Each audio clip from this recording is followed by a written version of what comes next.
நான் கொண்டேன் என்று ஏன் நீ வீணில் மாறுதட்டிக் கொள்கிறாய்? உன் ஒருவனால் அவனை கொல்ல முடியுமா?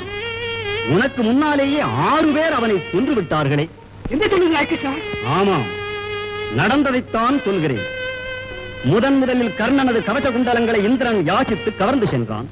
இரண்டாவது, பிரம்மாஸ்திரம் அவனுக்கு பயன் தராது போகட்டும் என்று பரசுராமர் சபித்து விட்டார்.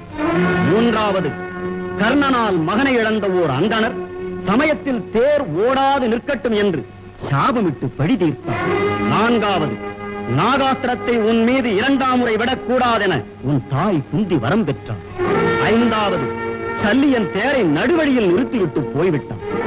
ஆறாவது, தேரை கீழ் அழுத்தி நாகாஸ்திரம் உன்னை கொல்லாமல் நான் தடுத்து விட்டேன்.